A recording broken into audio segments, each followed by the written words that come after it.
Satellite کے ذریعے ہونے والی خطبات کو بھی باقاعدگی سے سنتی اور دیکھتی آ رہی تھی۔ تحریم کے ساتھ ہونے والی جھگڑے سے پہلے اس نے کبھی اپنے مذہب کے بارے میں غور کرنے کی کوشش نہیں کی تھی۔ اس کے لیے اپنا فرقہ ایسا ہی تھا جیسے اسلام کا کوئی دوسرا فرقہ۔ اس کی برین واشنگ بھی اسی طرح کی گئی تھی کہ وہ سمجھتی تھی کہ صرف وہی سیدھے راستے پر تھے، بلکہ وہی جنت میں جائیں گے۔ اگرچہ گھر میں بہت شروع میں ہی اسے باقی بہن بھائیوں کے ساتھ یہ نصیحت کر دی گئی تھی کہ وہ بلا وجہ لوگوں کو یہ نہ بتائے کہ وہ دراصل کیا ہے۔ اسکول میں تعلیم کے دوران ہی وہ یہ بھی جان گئی تھی کہ 1974 عیسوی میں انہیں پارلیمنٹ کے ایک غیر مسلم اقلیت قرار دیا تھا۔ وہ سمجھتی تھی کہ یہ مذہب دعو میں آ کر کیا جانے والا ایک سیاسی فیصلہ ہے، مگر تحریم کے ساتھ ہونے والے جھگڑے نے اسے اپنے مذہب کے بارے میں غور کرنے پر اور سوچنے پر مجبور کر دیا تھا۔ تحریم سے ہونے والے جھگڑے کے بعد ایک تبدیلی جو اس میں آئی وہ اپنے مذہب کا مطالعہ تھی۔ تبلیغی مواد کے علاوہ وہ ان کتابوں کے علاوہ وہ جنہیں اس مذہب کے ماننے والے اور مقدس سمجھتے تھے، اس نے اور بھی بہت سی کتابوں کا مطالعہ کرنا شروع کر دیا، اور بنیادی طور پر اسی زمانے میں اس کی الجھنوں کا آغاز ہوا۔ مگر کچھ عرصے مطالعے کے بعد اس نے ایک بار پھر ان الجھنوں اور اضطراب کو اپنے ذہن سے جھٹک دیا۔ میرٹ کے فوراً بعد اسجد سے اس کی منگنی ہو گئی۔ وہ اعظم مبین کا بیٹا تھا۔ یہ اگرچہ کوئی محبت کی منگنی نہیں تھی، مگر اس کے باوجود امامہ اور اسجد کی پسند اس رشتے کا باعث بنی تھی۔ نسبت طے ہونے کے بعد اسجد کے لیے امامہ کے دل میں ایک خاص جگہ بن گئی تھی۔ اپنی پسند کے شخص سے نسبت کے بعد اس کا دوسرا ٹارگیٹ میڈیکل میں ایڈمیشن تھا، اور اسے اس بارے میں زیادہ فکر نہیں تھی۔ وہ جانتی تھی کہ اس کے باپ کی پہنچ اتنی ہے کہ اگر وہ میرٹ پر نہ بھی ہوئی تب بھی اسے میڈیکل کالج میں داخل کروا سکتے ہیں، اور اگر یہ ممکن نہ ہو تو بھی وہ بیرون ملک جا کر میڈیکل کی تعلیم حاصل کر سکتی تھی۔ تم پچھلے کچھ دنوں سے بہت پریشان ہو، کوئی پرابلم ہے؟ وسیم نے اس رات امامہ سے پوچھا۔ وہ پچھلے کچھ دن سے بہت خاموش اور الجھی نظر آ رہی تھی۔ نہیں، ایسی کوئی بات نہیں ہے، تمہارا وہم ہے۔ امامہ نے مسکرانے کی کوشش کی۔ خیر، وہم تو نہیں، کوئی نہ کوئی بات ہے ضرور، تم بتانا نہیں چاہتی تو اور بات ہے، وسیم نے سر جھٹکتے ہوئے کہا۔ وہ امامہ کے ڈبل بیڈ پر اس سے کچھ فاصلے پر لیٹا ہوا تھا۔ وہ اپنی فائل میں رکھے نوٹس الٹ پلٹ رہی تھی۔ وسیم کچھ دیر اس کے جواب کا انتظار کرتا رہا، پھر اس نے ایک بار پھر اسے مخاطب کیا۔ میں نے ٹھیک کہا نا، تم بتانا نہیں چاہتی؟ ہاں، میں فی الحال بتانا نہیں چاہتی، امامہ نے ایک گہرا سانس لے کر اعتراف کیا۔ بتا دو، ہو سکتا ہے میں تمہاری مدد کر سکوں، وسیم نے اسے اکسایا۔ وسیم، میں خود تمہیں بتا دوں گی، مگر فی الحال نہیں، اور اگر مجھے مدد کی ضرورت ہوگی تو میں خود تم سے کہوں گی۔ اس نے اپنے فائل بند کرتے ہوئے کہا۔ ٹھیک ہے، جیسے تمہاری مرضی، میں تو صرف تمہاری مدد کرنا چاہتا تھا۔ وہ بیڈ سے اٹھ گیا۔ وسیم کا اندازہ بالکل ٹھیک تھا۔ وہ واقعی جویریہ کے ساتھ اس دن ہونے والے جھگڑے کے بعد سے پریشان تھی۔ اگرچہ جویریہ نے اگلے دن اس سے معذرت کر لی تھی، مگر اس کی الجھن و اضطراب میں کوئی کمی نہیں آئی تھی۔ جویریہ کی باتوں سے اسے بہت پریشان کر دیا تھا۔ 1.5 سال پہلے تحریم کے ساتھ ہونے والا جھگڑا اسے ایک بار پھر یاد آنے لگا تھا، اور اس کے ساتھ بھی اپنے مذہب کے بارے میں ابھرنے والے سوالات اور الجھنیں بھی، جو اس نے اپنے مذہب کا تفصیلی مطالعہ کرنے کے بعد اپنے ذہن میں محسوس کی تھی۔ جویریہ نے کہا تھا، میری زندگی کی سب سے بڑی خواہش یہ ہے کہ کاش تم مسلمان ہوتی۔ وہ عجیب سے بے یقینی میں مبتلا ہو گئی تھی۔ کیا میں مسلمان نہیں ہوں؟ کیا میری بہترین دوست بھی مجھے مسلمان نہیں مانتی؟ کیا یہ سب کچھ صرف ایک پروپیگنڈا کی وجہ سے ہے جو ہمارے بارے میں کیا جاتا ہے؟ آخر ہمارے ہی بارے میں کیوں یہ سب کچھ کہا جاتا ہے؟ کیا ہم لوگ واقعی کوئی غلط کام کر رہے ہیں، کسی غلط عقیدے کو اختیار کر بیٹھے ہیں؟ مگر یہ کیسے ہو سکتا ہے؟ آخر میرے گھر والے ایسا کیوں کریں گے؟ اور پھر ہماری ساری کمیونٹی ایسا کیوں کرے گی؟ اور شاید یہ ان سوالوں سے نجات پانے کی ایک کوشش تھی کہ ایک ہفتے بعد اس نے ایک بہت بڑے عالم دین کی قرآن پاک کی تفسیر خریدی۔ وہ جاننا چاہتی تھی کہ ان کے بارے میں دوسرے فریق کا موقف کیا ہے۔ قرآن پاک کا ترجمہ وہ اس سے پہلے بھی پڑھتی رہی تھی، مگر وہ تحریف شدہ حالت میں تھا۔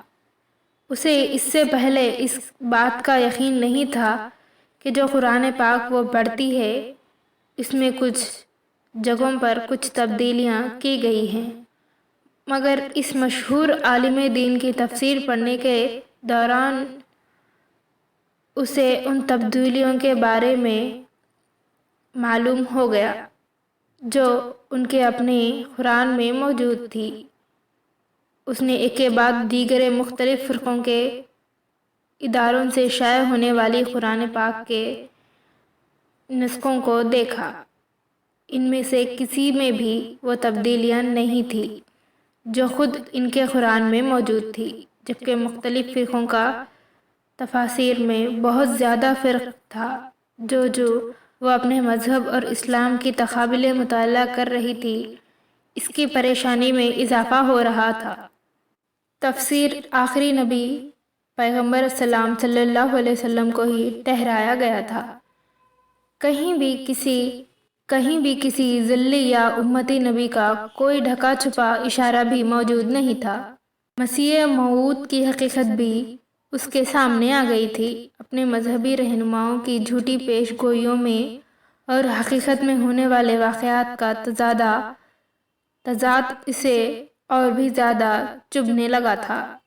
اس کی مذہبی رہنماؤں نے نبوت کا دعویٰ کرنے سے پہلے جن پیغمبر کے بارے میں سب سے زیادہ غیر مذہب زبان استعمال کی تھی وہ خود حضرت عیسیٰ علیہ السلام ہی تھے، اور بعد میں نبوت کا جھوٹا دعویٰ کرنے سے پہلے یہ بھی کہا تھا کہ حضرت عیسیٰ علیہ السلام کی روح کا حلول اس کے اندر ہو گیا ہے، اور اگر اس دعوے کی سچائی کو مان بھی لیا جاتا تو حضرت عیسیٰ علیہ السلام اپنے دوبارہ نزول کے بعد 40 سال تک زندہ رہتے، اور پھر جب ان کا انتقال ہوا تو اسلام پوری دنیا پر غلبہ پا چکا ہوتا۔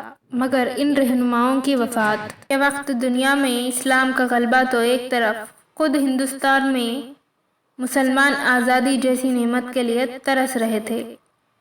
اماموں کو اپنے مذہبی رہنماؤں کے گفتگو کے اس انداز پر بھی تعجب ہوتا جو اس نے اپنی مختلف کتابوں میں اپنے مخالفین یا دوسرے انبیاء کرام کے لیے اختیار کیا تھا۔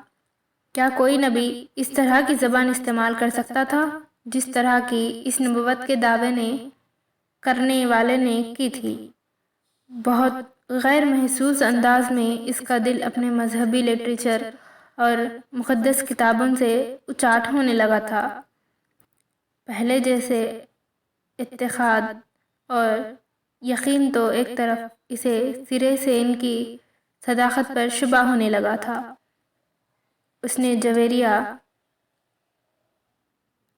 سے یہ ذکر نہیں کیا تھا کہ وہ اب اپنے مذہب سے ہٹ کر دوسری کتابوں کو پڑھنے لگی تھی۔ اس کے گھر میں بھی کسی کو یہ اندازہ نہیں ہوا کہ وہ کس قسم کی کتابیں گھر پر لا کر پڑھ رہی تھی۔ اس نے انہیں اپنے کمرے میں بہت حفاظت سے چھپا رکھا ہوا تھا۔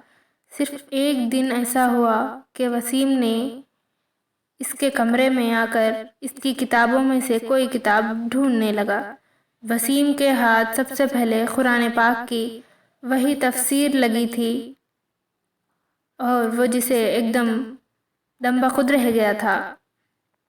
یہ کیا ہے امامہ؟ اس نے مڑ کر تعجب سے پوچھا۔ امامہ نے سر اٹھا کر اسے دیکھا اور دھک سا رہ گئی۔ یہ قرآن پاک کی تفسیر ہے، اس نے ایک دم اپنی زبان میں ہونے والے لڑکھڑاہٹ سے قابو پاتے ہوئے کہا۔ میں جانتا ہوں، مگر یہ یہاں کیا کر رہی ہے؟ کیا تم اسے خرید کر لائی ہو؟ وسیم نے بڑی سنجیدگی کے ساتھ پوچھا۔ ہاں، میں اسے خرید کر لائی ہوں، مگر تم اتنا پریشان کیوں ہو رہے ہو؟ بابا کو پتہ چلے گا تو وہ کتنا غصہ کریں گے، تمہیں اندازہ ہے؟ ہاں، مجھے اندازہ ہے، مگر مجھے یہ کوئی اتنی قابل اعتراض بات نظر نہیں آتی۔ آخر تمہیں اس کتاب کی ضرورت کیوں پڑی؟ وسیم نے کتاب وہیں رکھ دی۔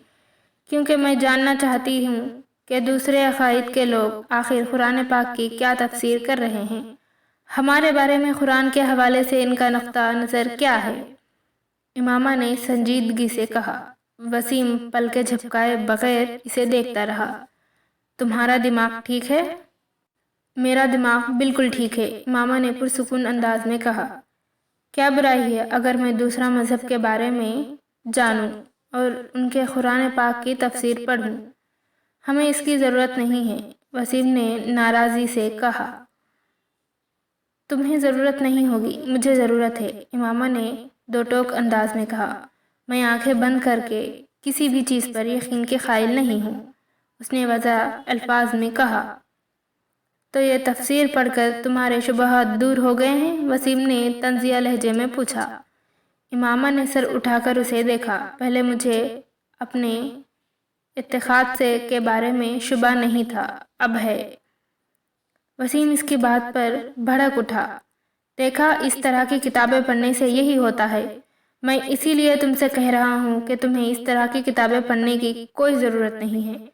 ہمارے لیے ہماری اپنی کتابیں کافی ہے۔ میں نے اتنی تفاسیر دیکھی ہے قرآن پاک کے، اتنے ترجمے دیکھے ہیں، حیرانی کی بات ہے وسیم، کہیں بھی ہمارے نبی کا ذکر نہیں ہے۔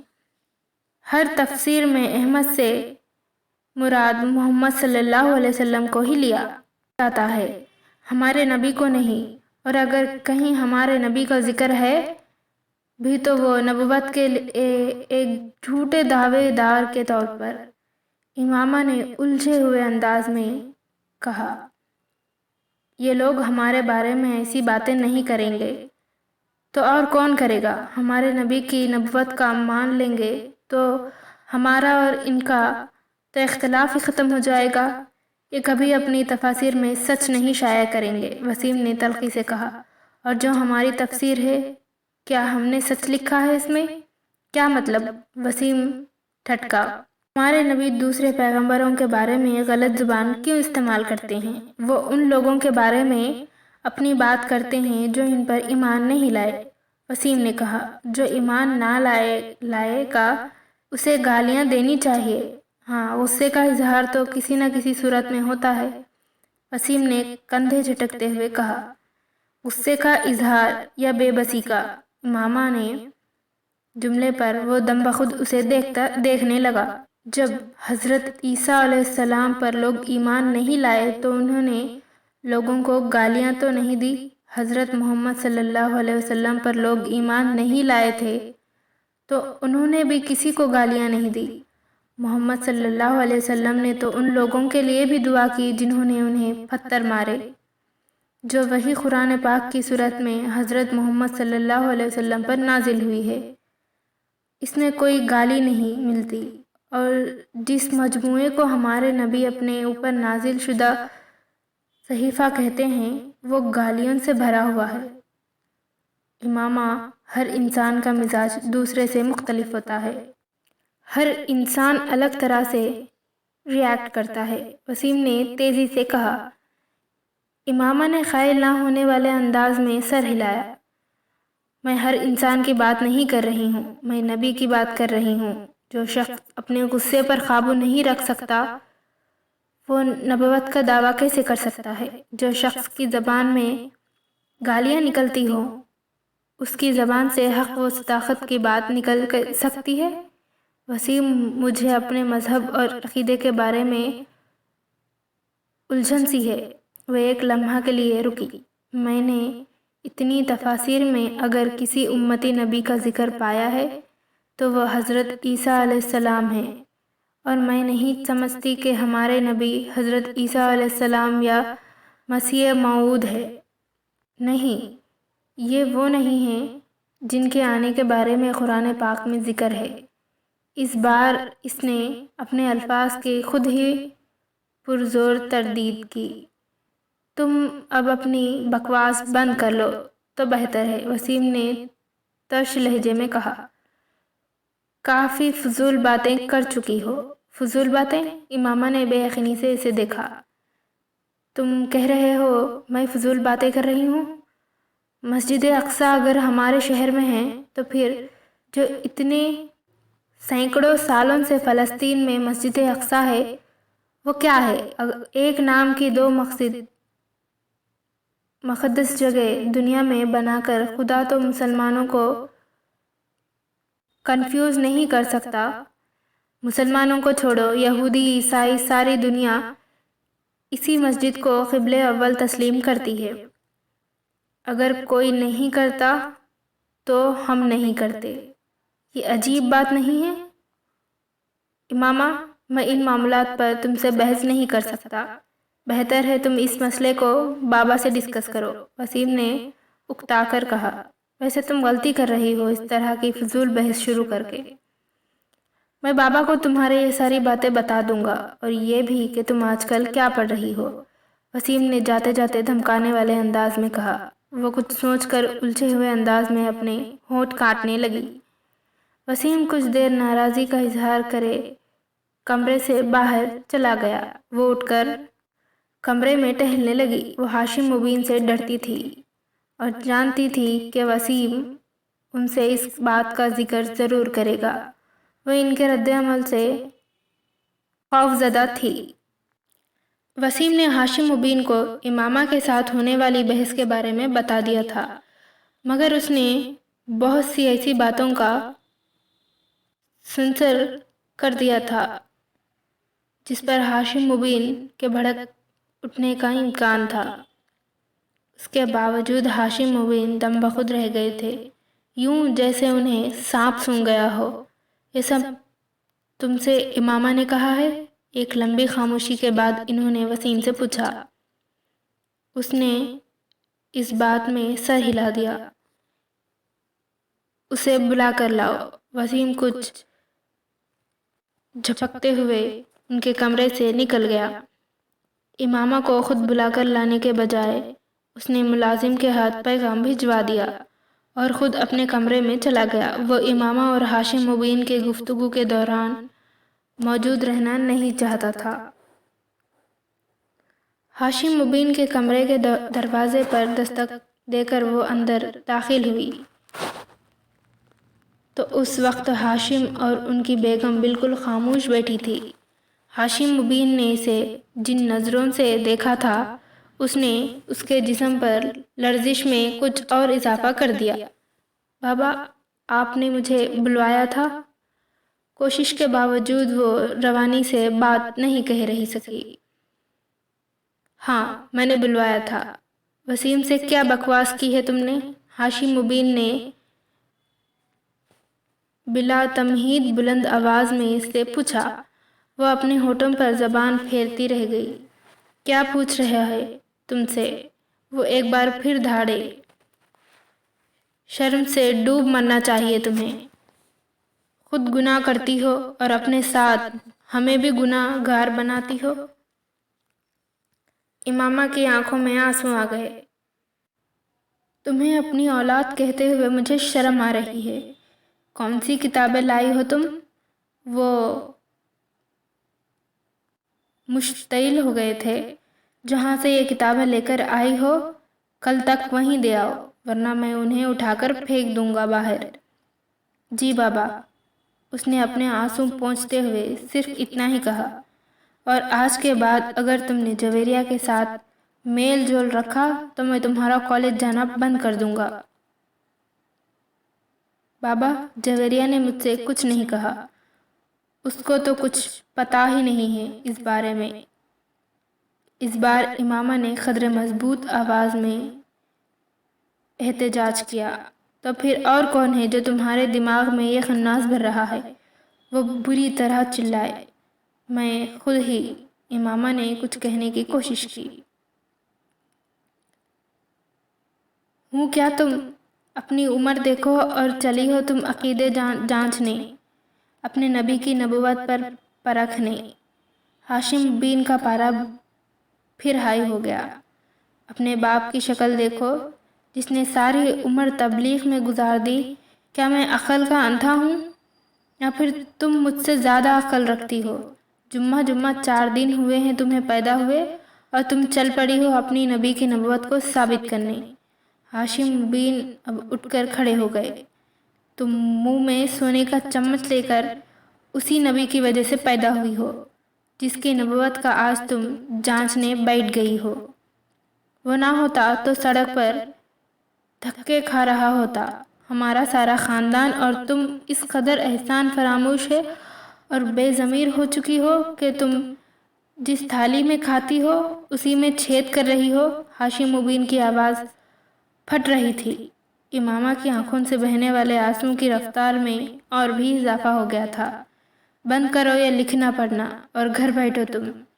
یہ تعلیم حاصل کر رہی ہو جو تمہیں گمراہی کی طرف لے جا رہی ہے۔ ان کے اگلے جملے پر امامہ کی سٹی گم ہو گئی۔